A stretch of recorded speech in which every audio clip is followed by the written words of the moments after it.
Alright, so this is my third attempt to shoot this video. I went through and shot an entire 7-minute video the first time and realized that probably about 5 minutes of it was me sitting here saying, So I went through and decided, okay, I'll reshoot this. It's only like 7 minutes. So I did that, and my camera decided to stop recording at just over 7 minutes. Probably about 30 seconds before I was actually wrapping things up. So wonderful. I know it's been probably about a month since I've been on and since I've talked to everybody out there. All, like, 20 of you. Something like that. So, there's really not a whole lot to report. I went to the doctor about a week ago, and we looked at my blood work, and everything was looking really good. She's happy with it. So we doubled my dose, and for the end of June, I'll go back in again, and we'll double my dose one more time, bring it up to the full dose. I'm actually really excited about that. Obviously, my blood work has to look good for all of that, but I'm pretty sure it will.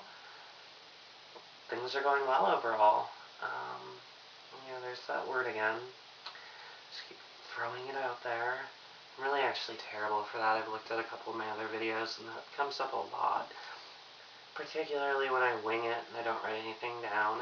But this time, since I've been through this video like 2 or 3 times already, I feel like I've practiced and rehearsed it enough that we can probably get through it without a whole lot of me just sitting here going, oh, which really isn't that exciting. So we finally got a store manager at work. For those of you who aren't aware, we haven't had a real store manager for like 3 months. We've had interim store managers who have all been there for a couple weeks.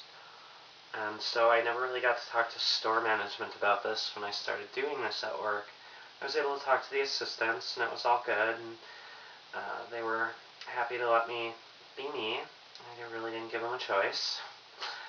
But it was nice. I was able to sit down with our real new permanent store manager last night and talk about this. We talked for about 10 minutes. First few minutes were about this, and the few minutes after that were actually about work related.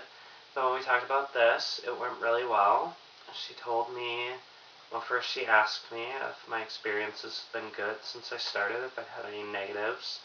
And I told her that I was happy to say that no, things have gone really well since I started going to work with like this. People have been really good about it. The first couple nights were awkward, but after that, it's kind of settled back down into normal. And she said she was glad to hear that, and she told me that if I ever did have any problems, I should definitely go right to her. She wants to see everybody treated well, and so it's really nice to know that I have her backing me. Let's see, I lost my car a couple weeks ago. That really sucked. I mean, you have no idea. Well, maybe you do. I guess who am I to say what you know and what you think? Let's see, I didn't have it for about a week. Fortunately, my roommates, who are awesome, were able to come to my rescue, kind of saved the damsel in distress, were able to help me get to work, or where I needed to get to work. I did end up taking a cab ride for like the first time in 10 years to get over to my friend Jen's so I could get to work for a couple days. And at the end of the cab ride, the cab driver turned around, and keep in mind I had already paid him and already given him his tip and everything. And he turned around and he looked at me and said that I was very beautiful and that he hoped to see me in his cab again. And that was very cool, very validating, and somewhat creepy at the same time. I don't honestly think he was trying to be creepy, but it was just a little bit strange. I smiled and thanked him and maintained eye contact as I backed out of the cab. And that was kind of amusing and interesting. Let's see here, what else do I have going on? There's not really a whole lot else going on. Changes have not been really drastic. Most of the things that are happening now are subtle things that are happening over time. Still stuff going on with my chest. Obviously, not real yet. Sad. Still growing more hair on the top of my head, which is nice. I really, really, really want to be done with this wig. And I've got the length of hair. It's shoulder length pretty much all the way around. It's just thin on top. I'm hoping it grows in. If it doesn't soon, though, I'm probably going to look into, despite the warnings I've had from some people, doing extensions to give it a little bit more body.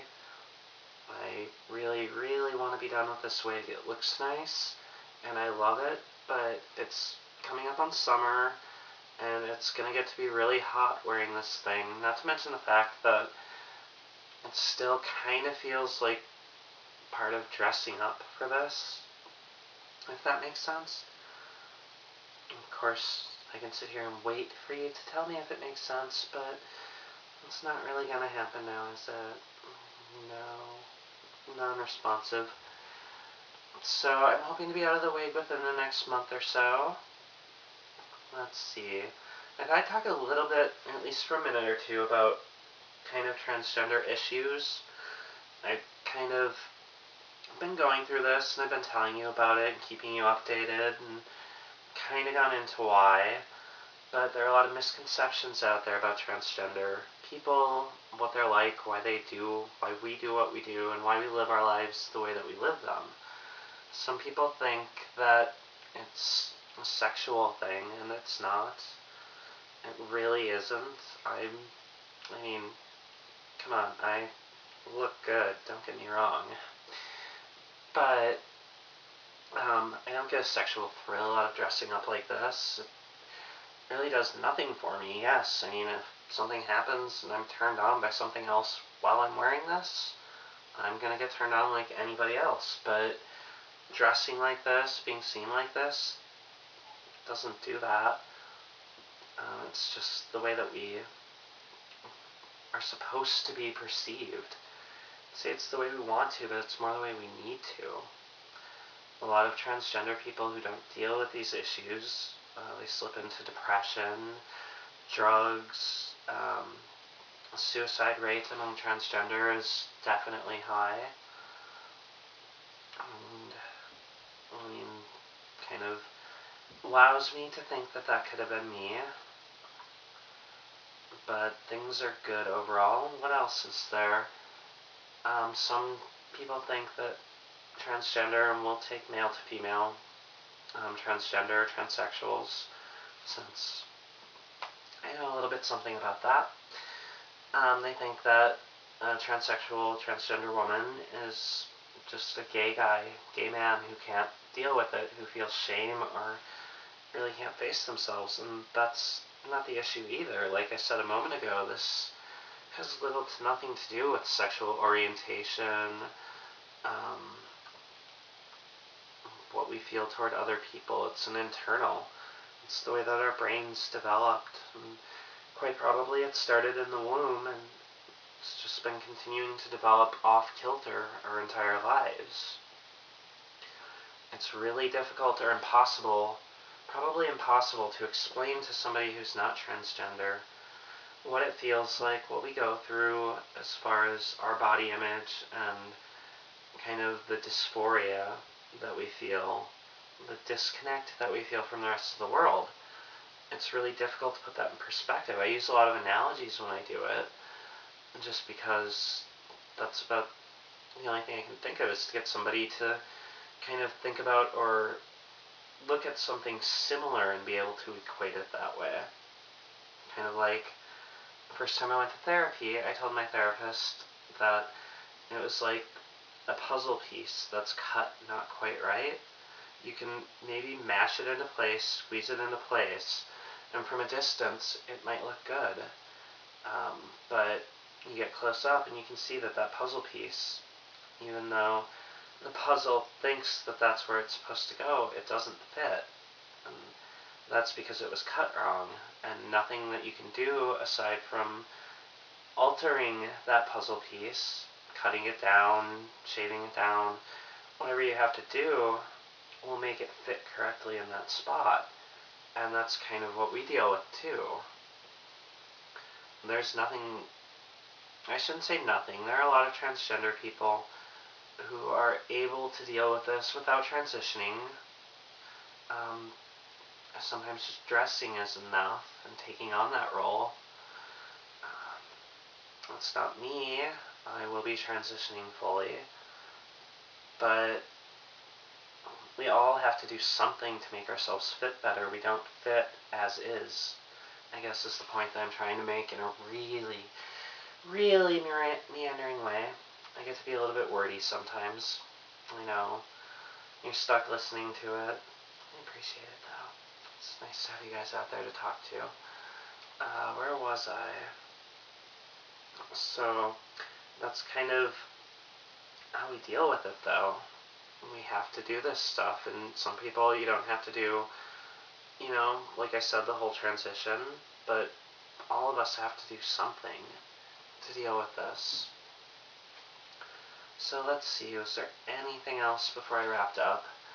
Well, like I said, this is my third attempt at the video, and I would like to give a special thanks out there to Jesse, you know who you are, who told me you need to get another video up. And that's why I sat here for about 25 minutes shooting a 7 to 10 minute video. Thank you, Jesse. Appreciate it. I suppose that's it for now. I'll be back hopefully in a couple weeks to talk more. Maybe there'll be changes, maybe there won't. You'll have to tune in to see. Bye.